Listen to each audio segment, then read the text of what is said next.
What I'm going to talk about is basically innovation and what we as a company are doing innovation, more especially in this energy space and what we're doing in our operations.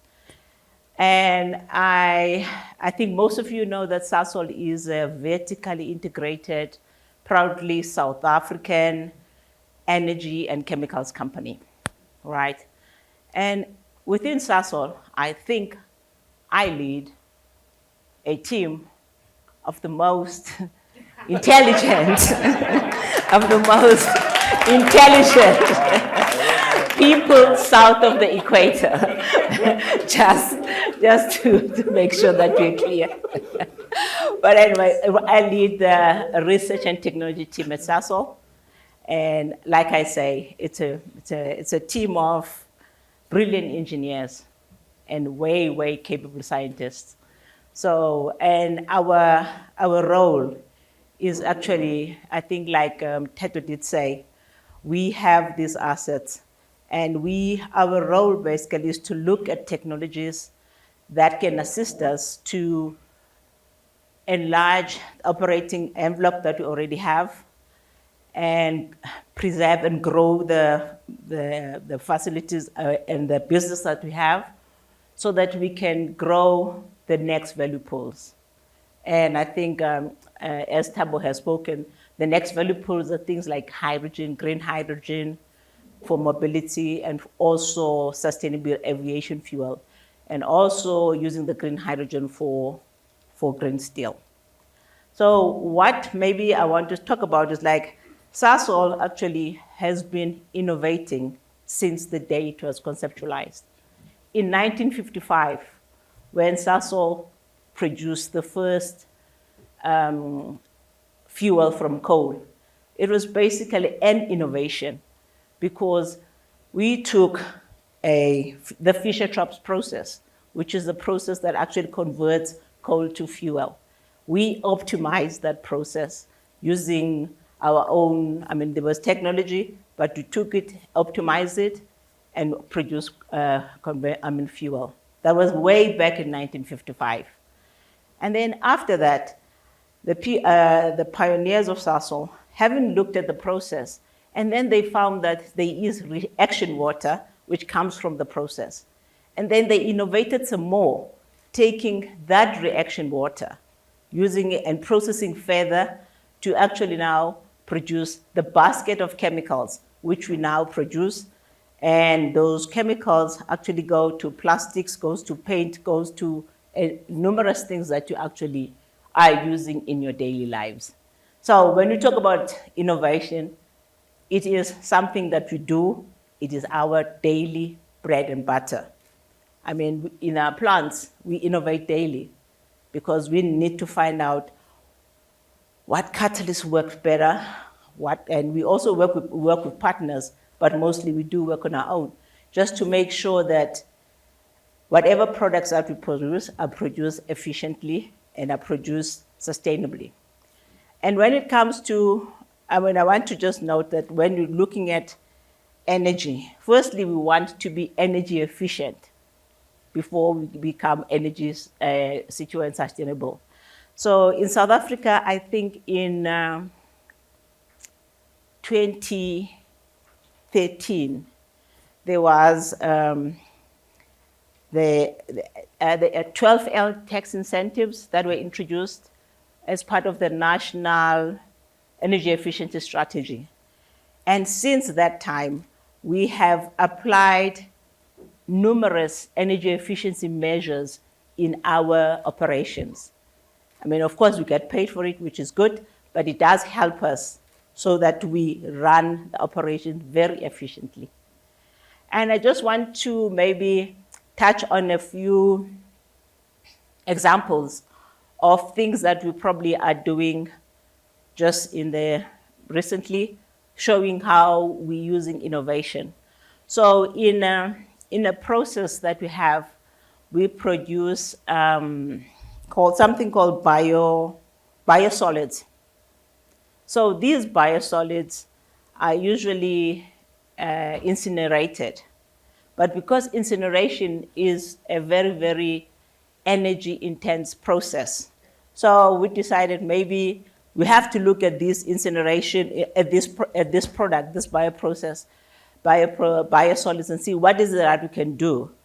So the solution that came out was for us to use a process called thermolysis, so that we then use those biosolids to become biosludge, and then we inject them back into the process, because they still have some carbon content, which then can be used. Because in our process, carbon is king. Carbon molecule is king. So it's just one of the things that we've been doing, which is really, really innovative. And it's actually a project that's being implemented as we speak. And secondly, I think this is also has been in the newspapers, that we repurposed our electrolyzers in an old plant in Sasol, and to produce green hydrogen. The first green hydrogen, I mean, we produce gray hydrogen all the time, but our first green hydrogen molecules were produced last year, because we then integrated within our Sasolburg facility a 3 megawatt part solar plant. So with that solar plant being powering the electrolyzer, then we produce the green hydrogen. And that green hydrogen we're using to catalyze the mobility sector. I think many of you actually have seen BMW has a fuel cell car, a hydrogen fuel cell car, which was doing rounds in the country. You probably have also seen that Toyota also has the Mirai. The BMW is an X5. Toyota has a Mirai, which also has been doing the rounds. So what we're doing together, so in our partnership with BMW, Toyota, and Air Products. Air Products are the ones who are dealing with the gases. So Air Products uses the hydrogen, then stores it, and then they use it to fire these cars. So we have this partnership with these companies. We also have a partnership with Anglo-Plat. Why does Anglo-Plat want to be in this partnership? The biggest thing about electrolyzers, mostly the different electrolyzers, you use platinum. So Anglo-Plat is becoming part of this partnership of ours, because we need, the world needs the platinum to be used in the electrolyzers. We also work on carbon capture and storage, which Thabo also mentioned, which the CSR is looking at. We're working together with the Council for Geosciences. And the work that we're doing with them is actually going to assist the country as a whole, because we want to do a test injection where we take carbon dioxide and inject it in the ground. So the work that we're doing is going to assist government to have a regulatory framework on how those kind of projects are actually regulated. What do we need to have in place before you do that? And also that will also assist the DFIs, the funding institutions, or even also government, on what kind of instruments are needed for such projects. So, and this project is actually in Mpumalanga, where most of the carbon dioxide is. So it is in Leandra, Leandra is a town not far from Secunda, where we actually have our second plant. So we also, because we probably the largest, I could say, consumers of engineers and scientists. So we partnered just recently with the National Research Foundation. And in doing that, it was a very innovative way of partnering, because we first looked at the energy landscape as a whole. And we actually scanned the landscape and found that there was a depth of capacity in certain areas. And these are the areas that are very crucial for our energy transition as a country. So, if anybody, everybody does know the National Research Foundation. They are the people that fund postgraduate research in a variety of topics. They are an agency of the Department of Science and Innovation. So with them, we got to fund research in topics that were then, about 4 years ago, that were not really topical. I mean, the most things that people were researching was renewable energy. And I think that can actually show, because renewable energy now in South Africa has actually been demonstrated, deployed, and it's showing. But there are areas like storage, which we need to know, because storage is one of the, whether it's battery, whether it's storage CCUS, so that thing. And also areas like carbon utilization, because we know that carbon actually is fundamental to all our lives. If there's no carbon in the atmosphere, we are not going to live. So carbon is really fundamental. But we need to utilize that. Like we produce carbon dioxide. So we want to find areas where we can actually utilize the carbon dioxide and use it so that we can produce it sustainably. And looking at other things like modeling, because you need people to be able to understand the landscape so that they model different scenarios, more especially in the power systems and energy systems. And this has actually been a very good collaboration.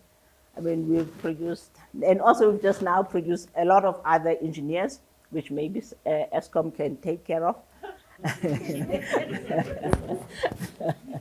And I also want to just mention that when it comes to things that we're doing now as a company, because you know that our feedstock is very coal, it's coal, but we are looking at different feedstocks, which is going to allow us then to have different value pools.